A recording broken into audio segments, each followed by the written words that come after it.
इमरान खान की कानूनी टीम को एक बहुत अहम मुश्किल भी दरपेश है। वो रिकॉर्डेड डिटेल है, मैं इसी व्लॉग के साथ ही अटैच करूंगा कि आप इमरान खान की कानूनी टीम की मदद किस तरह से कर सकते हैं और उनकी मुश्किल किस तरह से हल कर सकते हैं। ज़रूर देखिएगा।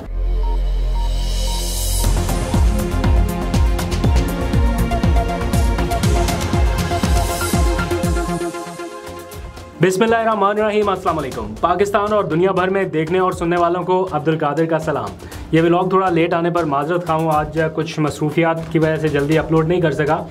आज पाकिस्तान में 2 इवेंट्स थे। एक तो 3 दिन से जारी जो ज़ायद बिलों के ख़िलाफ़ एहतजाज है, वो भी अपनी उसी शिद्दत से बल्कि इससे भी ज़्यादा शिद्दत से जारी रहा। और दूसरा इवेंट था इमरान खान से इजहार यकजहती के लिए। आज पीटीआई ने ये ऑर्गेनाइज़ कर रखा था। ऑफिशियल तो उस तरह से नहीं था, लेकिन अनऑफिशियल प्लस ऑफिशियल मिलके आज बैलून प्रोटेस्ट, बड़ी दिलचस्प मुहिम है जिसमें फ़िज़ा में बैलून छोड़े गए। तो बड़े दिलचस्प मनाजर देखने में आए। बहुत सारी वीडियोस रिसीव हुई कि किस किस तरह से ये इवेंट ऑर्गेनाइज़ किया गया। वो जैसे बसंत के मौके पर कुछ माहौल होता है, आज कुछ कुछ वैसा ही था। तो इसको दूसरे सेगमेंट में डिस्कस करते हैं, लेकिन पहले थोड़ी सी बात मैंने करनी है एक मुनाफ़कत की, सियासी मुनाफ़कत की, जो अपनी इंतहाओं को छू रही है, बल्कि उस इंतहा से भी आगे निकल गई है कि बंदा सर पकड़ के बैठ जाए कि यार ज़रा सी भी शर्म नहीं है, ज़रा सी भी नहीं है। मतलब कि मुल्क भर में ज़ायद बिलों के हवाले से एहतजाज हो रहा है। बिजली की कीमतें बढ़ती रहीं। सारी सियासी जमातें जो हुकूमत में थी, पीडीएम हुकूमत में, वो सारी की सारी सपोर्ट करती रही इन फैसलों को, और किसी ने भी आके इन फैसलों के ऊपर अपनी आवाज़ नहीं उठाई और किसी ने चूं तक नहीं की। और अब जब मुल्क गिर एहतजाज शुरू हो रहा है और आगे इलेक्शन आने वाले हैं, तो सारी जमातें शामिल हो गई उस एहतजाजी तहरीक में और कह रहे हैं कि जनाब हुकूमत फौरी तौर पर ये इजाफा वापस ले, हुकूमत फौरी तौर पर रिलीफ फ्राहम करे। अब निगरान हुकूमत के गले सारा कुछ डाल रहे हैं। यहाँ पर एक बात बड़ी वाज़ेह है कि निगरान हुकूमत कब आई है? 9 अगस्त को तो ये असम्बली तहलील हुई है। ये हुकूमत 9 अगस्त को फारिग हुई है। ये काबीना, विफाकी काबीना, ये हुकूमत 9 अगस्त तक तो थी ना। तो ये जो बिल आज आए हुए हैं जिनके ऊपर एहतजाज हो रहा है, ये तो पिछले महीने के हैं। इससे तो निगरान हुकूमत का कोई लेना देना नहीं है। उससे आगे जो आएगी उनसे बराह रास्त मतलब होगा। अभी फ़िलहाल निगरान हुकूमत के गले में डाल देना कि जनाब आप कम करें, जब आप हुकूमत में थे तो आपने क्यों ये कीमतें इतनी बढ़ने दी। IMF के साथ एग्रीमेंट हो या कोई भी और रीज़न हो, मैं ये नहीं कह रहा कि ये हर सूरत नहीं बढ़नी चाहिए थी। किसी हद तक इंक्रीज़ ठीक था, क्योंकि बहुत ज़्यादा मसले मसाइल आ चुके हैं इस बिजली के निज़ाम में। लेकिन ये जो अब हो रहा है, और उसमें आप या तो अपनी ज़िम्मेदारी लेना एक्सेप्ट करें कि ये आपकी हुकूमत में हुआ, आप लोग बराह रास्त इस फैसला साजी में शामिल थे।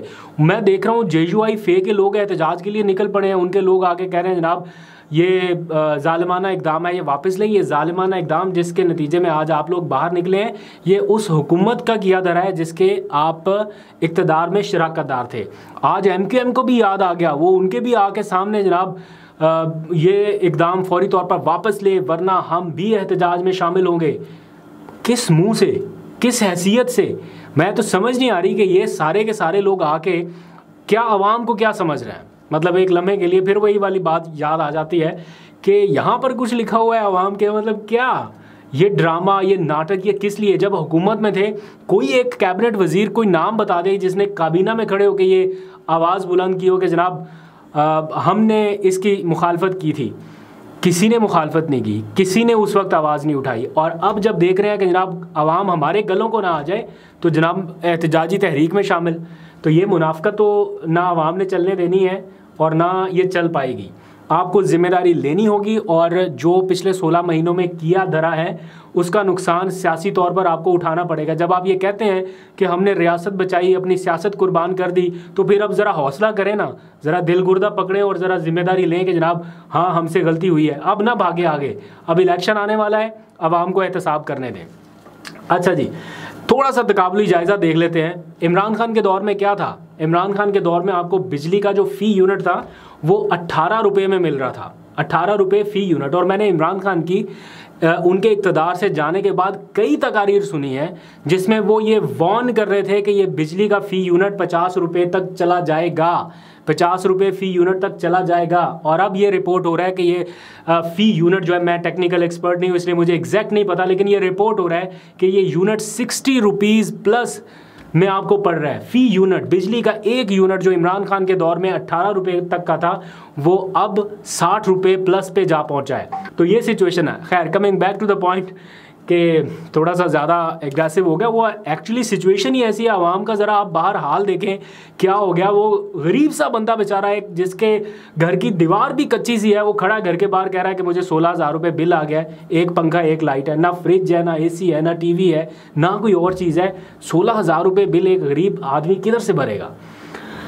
खैर, वज़ीर आज़म ऑफिस में कुछ चल रहा है मामला, बैक टू बैक मीटिंग्स वगैरह हो रही हैं, कुछ प्रेस रिलीज भी इशू की गई और भी बहुत सारे वादे वहीद इस वक्त किए जा रहे हैं कि सूरत हाल काबू करने की कोशिश की जा रही है। अल्लाह करे कि ये रिलीफ मिले आवाम को। ये जो बिलों में दुरुस्तगी है या तो ये हो जाए या कम अज़ कम हुकूमत सफ़ेद पोश तबके का कम अज़ कम थोड़ा बहुत बोझ तो बर्दाश्त करे। आगे बढ़ते हैं। आज मुल्क भर में एक बड़ी दिलचस्प मुहिम शुरू की गई। ये तो एहतजाज हो गया ना बिजली के बिलों के हवाले से। एक एहतजाज हुआ इमरान खान के साथ इजहार यकजहती के तौर पर भी समझ लें, या उनको जिस तरह से कैद किया गया है उसके ख़िलाफ़ भी। ये एक प्रोटेस्ट था, बैलून प्रोटेस्ट।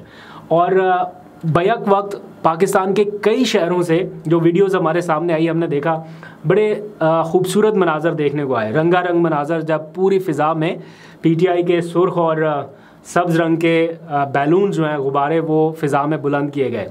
आपने देखा होगा बहुत सारी वीडियोज़ में छोटे छोटे बच्चे भी हैं, बहुत सारी वीडियोज़ में उन बच्चों के साथ कुछ बड़े भी हैं, कुछ ख़वातीन भी हैं, कुछ नौजवान भी हैं। मतलब हर तबका फ़िक्र से ताल्लुक़ रखने वाले लोगों ने इस मुहिम में पार्टिसिपेट किया है। कोई बहुत ज़्यादा ये कोई ऑफिशियल पार्टी की सतह से कॉल नहीं थी कि जनाब इस दिन इतनी तारीख को ये सब करना है। कुछ अनऑफिशियल कॉल्स थी, कुछ साथ में अवाम और जुड़ गए। और जो मनाजर हमने देखे हैं भरपूर किस्म के और ख़ूबसूरत मनाजर पूरे मुल्क से हमें देखने को आए। तो ये प्रूव कर रहा है कि इमरान खान को कैद रख कर भी जो उनका नज़रिया है वो आपको फ़िज़ाओं में नज़र आ रहा है। ये खाली कहने को गुब्बारे हैं, बैलून है सिंपल से, लेकिन ये खाली गुब्बारे भी नहीं है। ये वो ज़िद है या ये वो मोहब्बत है जो आवाम कर रही है इस वक्त इमरान खान से, और उसका इजहार कर रहे हैं। परचम पर पाबंदी, बाहर लेके निकलने पर पाबंदी, जलसों पर पाबंदी, और बहुत सारी पाबंदियां। लेकिन इनके बीच फ़िज़ाओं में गुब्बारे छोड़ने का भी एक अलग ही तरीका था कि पकड़ना है तो फिर ऊपर जाके पकड़े। लेकिन बहुत ज़बरदस्त इनिशिएटिव था और इसको उसी तरह से वेलकम किया पब्लिक ने भी। और फिर हमने देखा जिस किस्म के खूबसूरत मनाजर आज पूरा दिन नज़र आते रहे। अगर आप ज़्यादा मनाजर देखना चाहें तो बेशक PTI ऑफिशियल के पेजेस पे जाके आप देख सकते हैं, वहाँ डिफरेंट किस्म के कोलाज भी बने हुए हैं। तो ओवरऑल इस जो कैंपेन थी इसको बड़ा ज़बरदस्त रिस्पांस मिला है। अब इमरान खान का आज 22वां दिन है उनका जेल में। इमरान खान की कानूनी टीम को एक बहुत अहम मुश्किल भी दरपेश है। मैंने उसका जिक्र एक दिन पहले के व्लॉग में किया था, लेकिन बताना भूल गया था उसकी डिटेल। वो रिकॉर्डेड डिटेल है, मैं इसी व्लॉग के साथ ही अटैच करूँगा कि आप इमरान खान की कानूनी टीम की मदद किस तरह से कर सकते हैं और उनकी मुश्किल किस तरह से हल कर सकते हैं, ज़रूर देखिएगा। इमरान खान का 22वां रोज़ा है आज जेल में। पीर का दिन शुरू हो चुका है जब आप ये व्लॉग देख रहे होंगे। तो आज इस्लामाबाद हाई कोर्ट में समाअत होनी है। जैसे मैं पहले कहता रहा हूँ, इम्कानात हैं उनको रिलीफ़ मिलने के, लेकिन इन इम्कानात और तवक्कुआत के बरक्स ख़दशात ज़्यादा हैं। लगता है कि फिर से कोई गड़बड़ होगी और ये रिलीफ़ फिर पेंडिंग चला जाएगा। तो उनके जो वकला हैं वो अपने तौर पर पूरी कोशिश कर रहे हैं, लेकिन जो एक ऐसी हर्डल है जिसको वो अपने तौर पे अबूर नहीं कर सकते। इसके साथ साथ एक और अहम मसला भी है, उनकी जो कानूनी टीम है उनको कुछ माली मुश्किलात का भी सामना है और इस सिलसिले में उन्होंने मदद की और ताउन की अपील की है। ये हंगामी अपील थी जो 2 दिन पहले की गई। कुछ लोग इसमें पार्टिसिपेट कर भी रहे हैं और ये क्यों ये ज़रूरत पेश आई, क्या हुआ, इस हवाले से मैंने 2 दिन पहले व्लॉग ज़रूर रिकॉर्ड किया था, लेकिन टेक्निकल रीज़न से मैं वो पार्ट अपलोड नहीं कर सका था। तो इसी के साथ जोड़ रहा हूँ, आप लोग वो पार्ट भी देख लीजिए। अच्छा जी, अब एक और अहम पैगाम की तरफ जिसके ऊपर PTI पहले भी 2-4 दिनों से बात कर रही थी, बहुत रिपीटेडली कर रही थी, लेकिन अभी ज़रूरी हो गया कि वो इसके ऊपर और ज़्यादा बात करें। PTI के वकला के लिए फ़ंड्स की ज़रूरत है, ये कहना है PTI का। और उन्होंने अपील की है ओवरसीज़ पाकिस्तानियों से कि वो इमरान खान की इस कानूनी जंग में हिस्सा डालें। मदद किस तरह से कर सकते हैं, ऑब्वियसली फ़ंडिंग के तौर पे कर सकते हैं। और उन्होंने कहा है कि जो PTI की कानूनी टीम है उनको फ़ंड्स की फराहमी बड़ा ज़रूरी है। तो ज़ाहिर बात है एक लंबी चौड़ी टीम है। मुझे नहीं पता कि कोई उनसे वाकई में चार्ज कर रहा है या जैसे वो क्या थे, ख्वाजा हारिस साहब, वो तो बड़े महंगे लॉयर हैं, यकीनन वो कुछ ना कुछ तो चार्ज उन्होंने किया होगा इमरान खान को, क्योंकि प्रोफेशनल लॉयर हैं, उनकी कोई इस तरह से एफिलिएशन नहीं है। जैसे बहुत सारे और वकला हैं ना, जैसे शेर अफजल मरवत को आपने देखा, उन्होंने कहा हम बस देख लेते हैं तो हमारी फ़ीस पूरी हो जाती है। तो अब आई डोंट नो कि बाकी सब की भी देखने से ही पूरी होती है या उन्होंने अपना घर चलाने के लिए कुछ थोड़ा बहुत ये भी हिसाब किताब लेन देन का करना होता है। तो बहरहाल जो भी है, ये ज़रूरत उन्हें इसलिए भी पेश आई क्योंकि पीटीआई के नाम से कुछ जाली तंजीमें जो बैरून मुल्क हैं वो फ़ंड्स इकट्ठा करने लग गई हैं कि जनाब इमरान खान की मुल्क में और बैरून मुल्क जो उन्हें केसेस लड़ने हैं उसके लिए कोई फंडिंग रिक्वायर है, तो उन्होंने अपने तौर पे शुरू कर दी। इसको पीटीआई ने डिसऑन किया, बार बार डिसऑन किया, लेकिन स्टिल वो प्रोपेगेंडा इतना ज़्यादा हो रहा था कि उसको काउंटर करने के लिए फिर पीटीआई को ऑफिशियली अपने प्लेटफॉर्म से ये अनाउंसमेंट करनी पड़ी कि जी बिल्कुल हमें फ़ंड्स की ज़रूरत है, लेकिन अगर आपने फ़ंड्स करने हैं तो फिर इधर उधर ना करें, फिर डायरेक्ट जो पीटीआई का अपना प्लेटफॉर्म है, मैं आपको बता भी देता हूँ, overseas.insaf.pk, इसके ऊपर आप फ़ंड करें। ये पीटीआई ने अपने पिन ट्वीट में भी लगा रखा है और साथ में उन्होंने बार बार ये कौम से अपील की है, बल्कि ओवरसीज़ पाकिस्तानियों से अपील की है कि ये जो लोग फ्रॉड कर रहे हैं, जिनसे हमारा कोई ताल्लुक़ नहीं है, जिसकी पार्टी के ऑफिशियल प्लेटफॉर्म से कोई कॉल नहीं दी गई, तो उन फ्रॉड से आप बचें।